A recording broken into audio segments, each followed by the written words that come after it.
ఈ డబ్బు చుట్టూనే తిరుగుతుందనమాట. నాకు డబ్బులు ఎక్కడి నుంచి వస్తాయి, నేను డబ్బులు ఎట్లా సెట్ చేసుకోవాలి, ఎక్కడి నుంచి అప్పు తీసుకోవాలి, ఎన్ని క్రెడిట్ కార్డ్స్ తీసుకోవాలి, ఇదే నడుస్తుందన్నమాట. ఎందుకంటే ఒక రోజు డబ్బులు వచ్చిందంటే బ్రెయిన్లో అదే ఫిక్స్ అయిపోయి ఉంటుంది. అరే ఆ రోజు డబ్బులు వచ్చాయి కదా, మళ్ళీ వస్తాయి, మళ్ళీ మనం ఆడుతూ ఉంటే వస్తాయి అని చెప్పి మూఢనమ్మకాలు ఇట్లాంటివి పెట్టుకొని నేను ఇంకా కంటిన్యూగా ఆ యాప్స్లో వేసి ఆడడం. ఒక్కోసారి యాప్స్లో డబ్బులు పోగానే ఈ ఆన్లైన్లో వర్కౌట్ అవుతలేదు, నేను ఆఫ్లైన్ పోవాలి అని చెప్పి వెంటనే గోవాకి వెళ్ళిపోయి అక్కడ ఆడడం. సో ఇలా చేస్తూ చేస్తూ ఫ్యామిలీలో నా క్యారెక్టర్ డిఫెక్ట్స్ కానీ, నా బిహేవియర్ ప్యాటర్న్ కానీ అవన్నీ అబ్జర్వ్ చేశారు, చాలాసార్లు అడిగారు.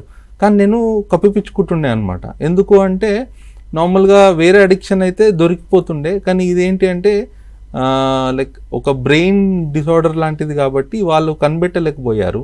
కానీ ఫైనల్గా నేను ఎప్పుడైతే వచ్చి సరెండర్ అయ్యానో, నాతో అవ్వట్లేదు, నాకు హెల్ప్ కావాలి అని అడిగానో, ఆ మూమెంట్కి వాళ్ళు నాకు ఒక కౌన్సిలర్ దగ్గర తీసుకెళ్ళడం, అక్కడ నుంచి నా ప్రోగ్రామ్ స్టార్ట్ అయిందనమాట.